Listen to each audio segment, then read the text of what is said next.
Yo, what's good campers, this is your boy Killer Beezy, and right now we are here with a bit more of a serious video.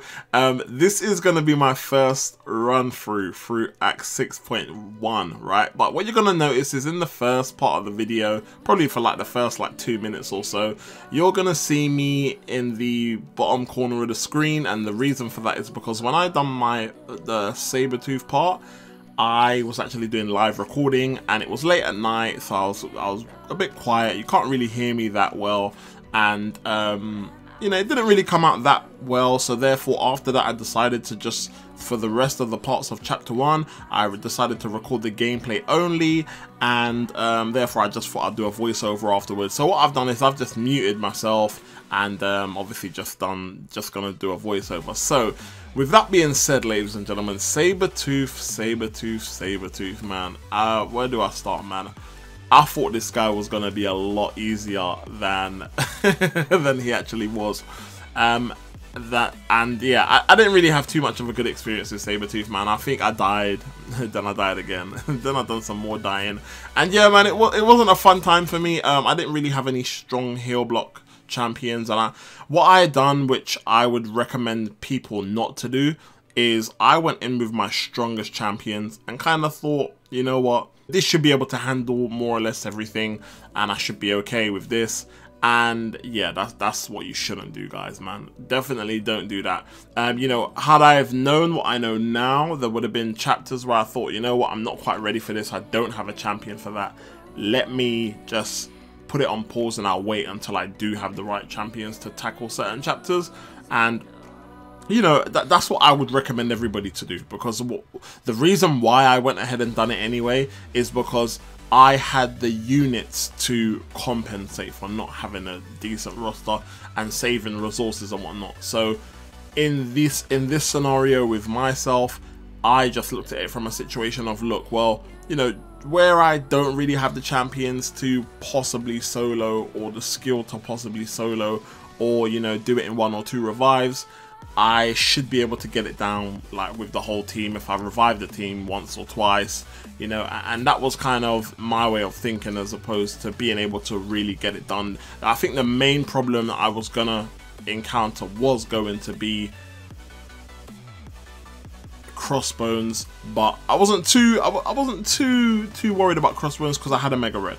So there's going to be a few fights where, like, you know, they come across fairly easier than the others, and you know, there are even a few fights, like I'll give you an example, like the fight coming up with Ghost.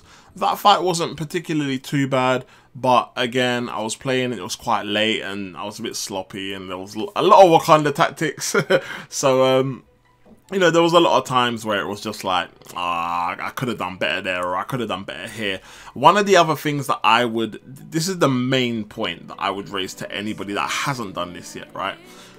What I did was I over-accounted in the paths. I overestimated the paths and I underestimated the bosses.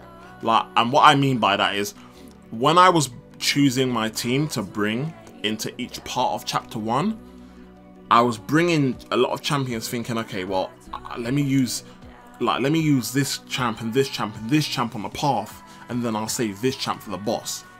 And based on the paths that I took throughout each of these chapters, the paths themselves was absolutely no issue to clear. Like, I cleared the path with no problems. But then what happened was, when I got to the boss, I didn't really have the best counters for the boss. So then therefore it was just a case of, okay, well, you know, what do I do now? Let's just, like, you know, let's just see how it goes. And that's one thing I will advise everybody. Like, if you are going into chapter 1, don't worry too much about the lanes. Yeah, you can scout your lane, and the fights on the lanes are not that difficult. Obviously depending on what lane you're taking, but if you're doing a first clear, there are going to be paths that are going to be a lot easier for you to go through than some of the other options. And you definitely want to make sure the boss, you definitely want to make sure you focus on the boss, because once you clear through those few fights in the paths and you get to the boss, you're going to be thinking, okay, well, you know, what do I do now? You know, and it's not so much the bosses, but it's the nodes on the final boss that will make those matchups that are normally easy not so easy. So that's one thing that I would definitely recommend. Ghost was a bit one of the easier ones that I would definitely say that people could solo. Loki again wasn't too difficult. I mean, for my fight with Loki, doing it again, I'll probably do it with magic, man, because if you know how to use magic and you can keep the opponents locked in the corner, you should basically just have the regen up on your corner, like more or less for the whole fight, man. So that's one thing that I would do. I did want to go in with Stark just to see. I mean, I was at quite good health when I got to Loki with all my champions, so I could afford to experiment with a few champions and then just finish the job with magic. But it wasn't too bad. I mean, if you're very aggressive and you know you're quite skilled at the game, you could have probably got the solo, man. I mean, you'll notice that when I was coming towards the end of the fight with Stark Spidey, I started to try and be a bit more aggressive, and I didn't really need to, but I was trying to kind of overly be aggressive, trying to get the solo, and yeah, man, it was just, yeah, it just didn't work for me. So for me, it's just like, if you're skilled and you know when to attack and your intercept skills are on point, you could probably get this down with a high damage dealing champion, man. But for me and someone that's such a scrub like I am, yeah, man, it wasn't as simple as I thought. So, you know, we went in with Stark, we gave it a go, and he didn't work out too well for us from a solo perspective. I mean, he did do quite a lot of decent damage, as you can see, man. We managed to get Loki down to, I'm sure we managed to get him down to about the 20% mark. Yeah, we managed to get him just below 20%, and it wasn't too bad. But yeah, all in all, I would definitely go back in with magic if I have to do this again, man. So that would definitely be my advice. If you have magic, man, this will be a fairly easy fight for you, man. I don't know what Stark Spidey done there, just jumping in midair. There's all types of crazy. So then, as you can see, obviously I jumped in with magic and I finished off Loki with magic, man. And it wasn't, it would have been an easy fight with magic, as I've said, but it wasn't too bad, man. So all in all, after the Loki fight, who have we got coming up next? I believe after the Loki fight, we're about to see now anyway. So after the Loki fight, we come across Crossbones. Now, this is one fight that I underestimated a lot. And the reason why I underestimated this fight is because I was hearing so many people say, oh, Omega Red's good and Aegon's good. And because I had a Mega Red, I was just like, yo, I'm sorted, I'm good, I don't need nothing else. And therefore, I probably still should have done research on this, but I didn't. And going into this match with so much confidence, Crossbones used my confidence against me, man. It's like Crossbones just said, bro, you think it's going to be that easy just because you're a Mega Red? Alright, bro, watch this.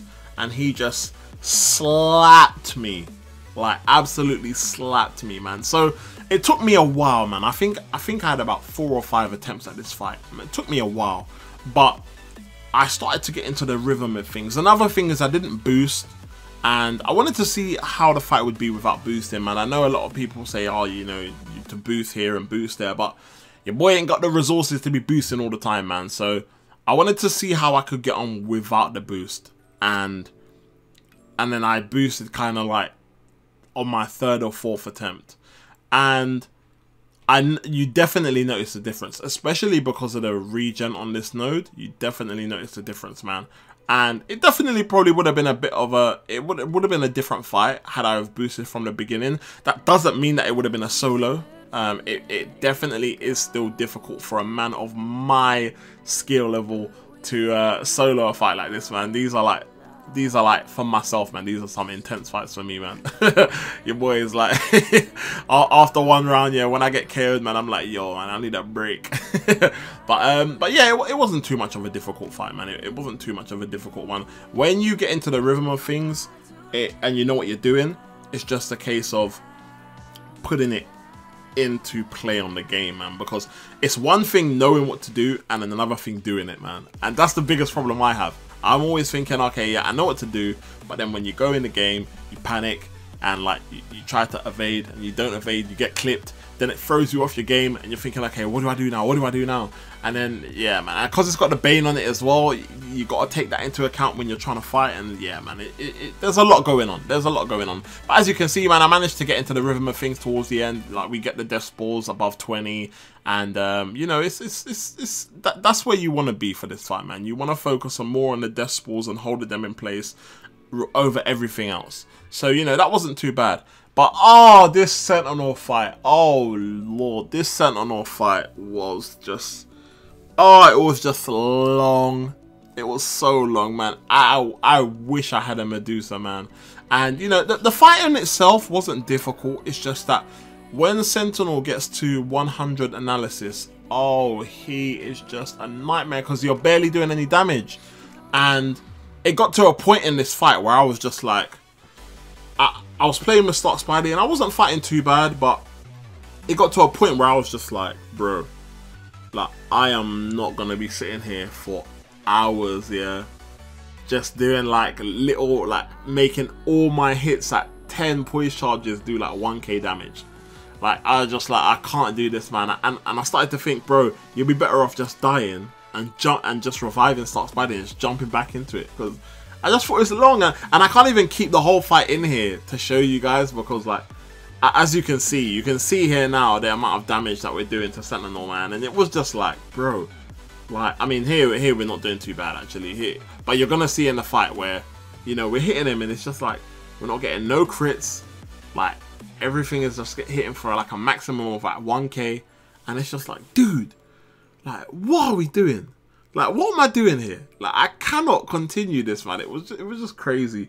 So, you know, I would definitely recommend, like, if you got a Medusa for this fight, man. I know Seaton recommended Medusa, but if you got a Medusa for this fight, man, oh, I would definitely recommend Medusa, because I don't have the patience. That's my biggest problem, man. I know some of you guys are very, very patient with this game. I don't have the patience, man. So for me, I just want to jump into a fight, try and get it over with as soon as possible. And as you can see, I started just losing my patience, man. I'm trying to be very aggressive. I'm trying to get as much damage in as possible, and it was just like, yo, man, like in my head, I'm just thinking, yo, this is recording, and this is going to take forever. I was thinking, we're not even halfway. We're not even halfway through his health yet, and oh, mate, it was just looking horrible, man. And I was just getting to that point where I was just like, dude, this is getting long for no reason, man. I just want to quit and just jump back in, do another 40% damage, and then quit again, jump back in. that's what was going through my mind. And I think after I sort of stopped using Stark, and I think I died, man. I was just playing reckless in the end, and then I died. And I think I was just using different champions to see what would work at that point, because I was just like, okay, well, I know Stark Spidey can do a decent bit of damage. So I was just like, okay, well, let's see who else is good. Let's see what else other people can do. And yeah, man, it wasn't too bad. I mean, Magic done okay. But again, it's like, regardless of who you're bringing out of the options that I had, once Sentinel got to 100 analysis, it was just going to be the same thing over and over again. You know, it was just going to be the same old. Even if they're heavy hitters, they're not going to be hitting that hard. And yeah, man, it was just, as you can see, I just had to cut the video to then show you. I've gone back in with Magic now. Sentinel's under 100 analysis. Although he's working his way up to it, you know, Magic's still hitting like a baby, as you can see. But it wasn't too bad, man. It wasn't too bad. And yeah, man, we managed to wrap up. We managed to wrap up Sentinel in the end. And I got a bit lucky, man. I won't lie to you guys. You won't see it in this video, but after we finally finished chapter 1, we obviously got the Cavalier title, and we got the little upgrade within the within our crystals and whatnot. And your boy felt lucky, man. I felt lucky, so I opened 2 Cavalier crystals along with a 5-star, but you guys will see that in the next video. And yeah, man, I'm not gonna lie, I can see why Seaton's been opening a hella load of those crystals, man, because they are addictive. But yeah, man, it wasn't too bad, man. I would definitely say to people, I mean, I spent around 400 to 600 units on my run, and I didn't even have the best champions against some of those bosses, especially like the Sentinel one. But you can I mean, that's with my skill level, man. So you could definitely do it. If you're a lot more skilled at the game than me and you've got a similar roster to my own, you could definitely do it in like under 400 units, I would say, man. Because I didn't have no potions grinded or nothing. So I would definitely say that, you know, it's definitely worth doing one run before focusing on variant completion. That's exactly what I did. But I hope you guys enjoyed the video, man. And I'll see you guys in the next one, man. Peace!